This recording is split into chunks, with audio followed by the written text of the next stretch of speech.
Cattenom a été le terrain d'exercice choisi par la gendarmerie pour accueillir une journée d'instruction des équipes cynophiles de la région Lorraine.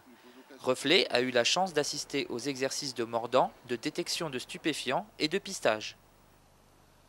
Le pistage, ça consiste à chercher avec le chien, retrouver une personne qui a disparu ou qui a fui les forces de l'ordre à l'aide du chien.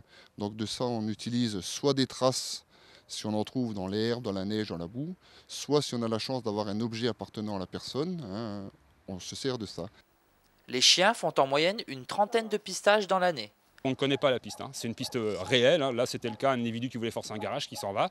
Donc le but de la piste, c'est que le chien suive bien la piste qu'on lui demande. Comme vous avez vu, là, 2 ou 3 fois, il a été remis en piste parce qu'il était un peu trop fougueux, je le laissais aller. Toute la difficulté, c'est de suivre la piste. Voilà. Avec le temps, bon là, les conditions météo étaient bonnes, la piste était récente, 1h, 1h30. Peut-être que pour ça aussi, le chien expliquait qu'il était un peu fougueux. La race de chien la plus utilisée est le berger allemand ou belge malinois, réputé pour leurs aptitudes physiques et olfactives.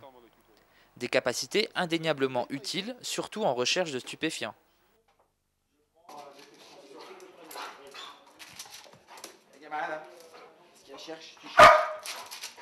Tu cherches mieux. Tu cherches mieux.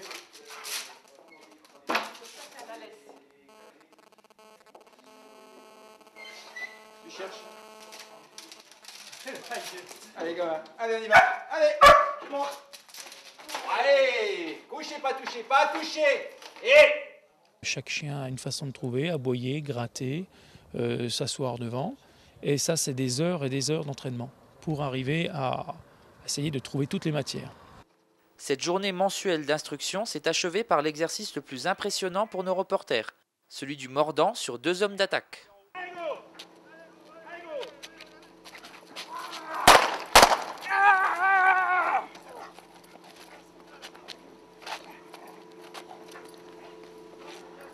ah oui.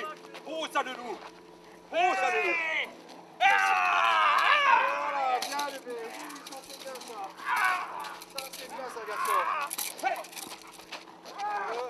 Oui, ça c'est bien. Bien garçon, ça c'est bien ça. Oui. Voilà, ça c'est bien ça. Ça c'est bien ça, oui. Un peu, bien le chien garçon, ça c'est beau ça. Ça c'est bien ça.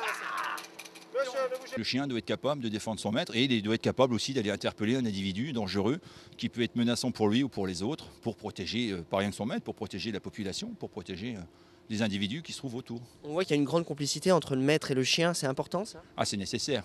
C'est le but de la formation d'une équipe cynophile. Il faut qu'il y ait une complicité entre le chien et son maître, entre le maître et le chien. D'où le nom équipe. On n'est rien l'un sans l'autre. Comment que ça se passe cette formation, ce travail avec le chien? Alors, c'est mon chien, oui. Il m'est affecté, mais il appartient à l'armée. Il a un matricule, c'est un militaire. Alors la formation se passe déjà dans un premier temps à Gramma, pendant 14 semaines. On forme le binôme chien-maître. Ensuite, en unité, comme vous avez vu aujourd'hui, tous les mois, on a une réunion de maîtres de chiens. En stage à Gramma, nous faisons beaucoup de cours vétérinaires, psychologie canine, pour savoir en fin de compte ce qu'ils ont à l'intérieur, comprendre le chien, mieux le comprendre, et pour être sur le terrain le plus performant. Si vous aviez encore quelques doutes sur la place du chien dans votre top 5 des meilleurs amis de l'homme, sachez que du côté des forces de l'ordre, le numéro 1 n'est pas prêt d'être détrôné pendant plusieurs siècles.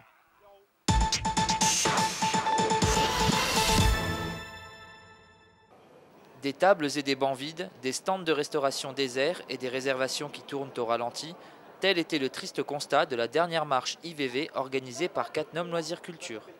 On est vraiment tributaire du temps, c'est tout. Donc c'est la 11e marche. Donc les 10 premières, donc on a eu de la chance avec le temps, puisque donc ce sont 10 marches qui se sont soldées avec un effectif de plus de 2000 marcheurs, notamment l'année dernière avec 1586 marcheurs. Et puis bon, donc, on voit donc, que le temps donc, a énormément d'influence sur le succès de la marche.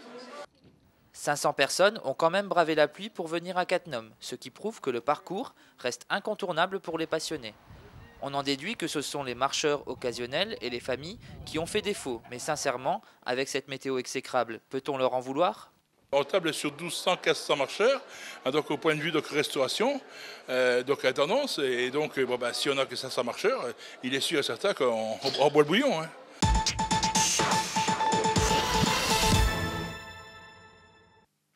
Président depuis quelques mois seulement, Michel Paquet a choisi Cattenom pour sa première cérémonie des vœux de la communauté de communes de Cattenom et environ. C'est un moment où on peut rencontrer tous les partenaires. Alors vous voyez, ce soir, toutes les invitations étaient destinées ou aux communes ou aux associations d'intérêt communautaire, à tout l'ensemble de nos partenaires. Il ne faut pas oublier que la communauté de communes de Cattenom et environ est un des premiers partenaires au niveau des réalisations des communes, mais aussi un des premiers partenaires en soutien au niveau des clubs sportifs et des associations culturelles. Avec l'arrivée d'Étanges Grande, soit 8000 habitants supplémentaires, la CCCE pérennise son action, son existence et continue à œuvrer pour une politique communautaire harmonieuse. Nous avons beaucoup de commissions dans lesquelles nous avons des études. Pourquoi? Ce n'est pas pour faire un changement radical de notre politique, mais c'est au contraire pour affiner certaines de cette politique. Donc aujourd'hui, on va attendre le résultat de ces études qui vont arriver dans un mois ou dans 2. Mais on va poursuivre les actions engagées dans les autres domaines. C'est-à-dire continuer en matière de tourisme, la restauration du château de Rodemack, continuer la réalisation de la tranche 2 de la zone de Étanges Grande. Fait marquant de la soirée, le président a tenu à remercier officiellement des citoyens qui ont réalisé des exploits ou qui ont gagné des titres dans leur domaine sportif. Je considère que le fait qu'on a soutenu quand même ces clubs, que certains de leurs sportifs arrivent au niveau national, c'est un peu aussi le résultat de cette politique. Et je crois que cette politique, il fallait la mettre à l'honneur et la démontrer aussi à l'ensemble de nos concitoyens. Merci.